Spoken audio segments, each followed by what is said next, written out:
up, you guys? Welcome back to the McLaughlin podcast and radio show, or if you are joining me on YouTube and Instagram, really excited to have you guys here.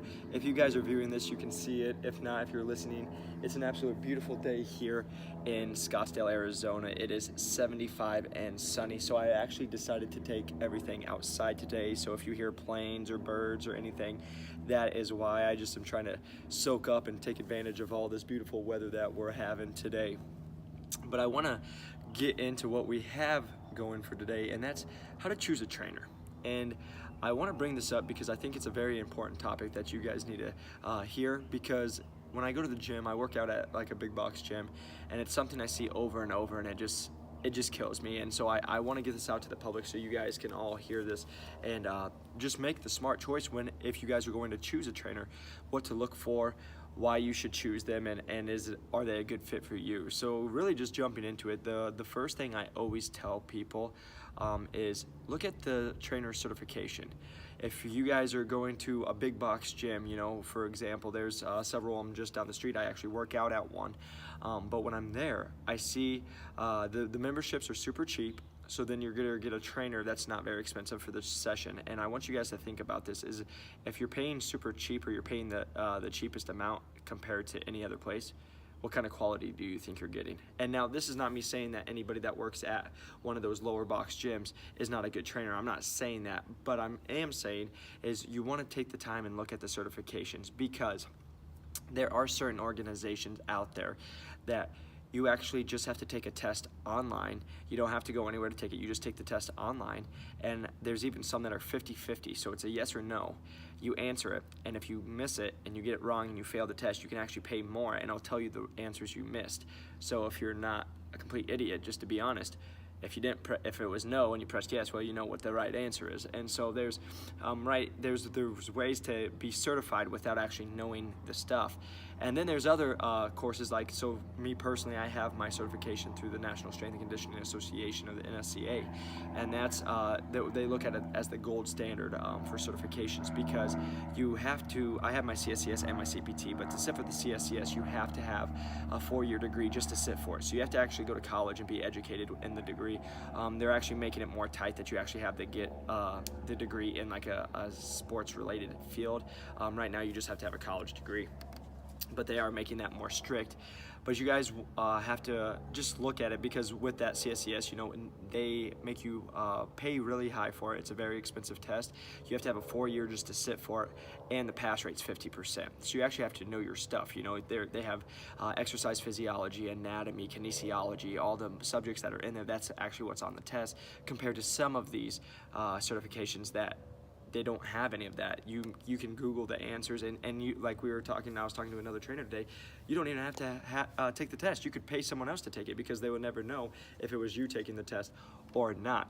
So that's number one. I think it's the most one of the most important spots to look at when choosing a trainer. But number two, which I think is even more important than just the certification, is the experience. And what I mean by that is, how long have they been training? What experience have they had? Because I know plenty of trainers that have their degrees, they even have their masters, and they have their certifications. They have everything they need because they've just gone through college. They're very book smart. They've done it. But they've never trained a client. They've never trained an athlete. They've never trained anybody, and so they don't know. What do you do when you write a perfect? You make the perfect plan, and we're gonna squat, we're gonna deadlift, we're gonna do, and then you come in, the client's like, I can't squat. Well, that's off the table. You have to be able to, now being a professional, okay, well, we have to come up with an exercise that you can do. We're gonna get the same benefits, but we can't do that actual exercise. And there's a million different exercises you can choose. But what I mean by that is, if you're a trainer and you don't have experience in the field, how are you supposed to know when Susie tells you that she has a bad knee and she can't have the exercises you want her to do? And so that's where experience, a lot of these guys that are even in the fitness world and fitness professionals now don't even have the degrees in it, but they've been in it long enough, they've worked at it long enough that they have the experience in it, and they're just as good as any trainer that's certified.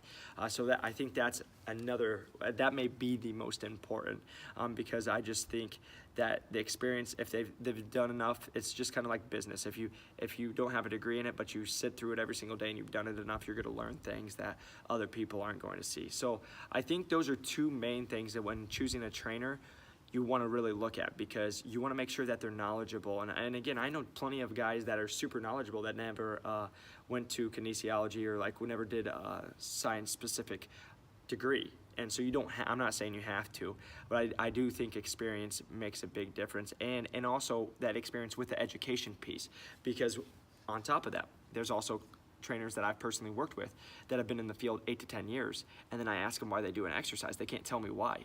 And I'm just being trainer 101. You should be able to tell me why you have a client do an exercise. You should be able to tell me the benefits you're gonna get out of it.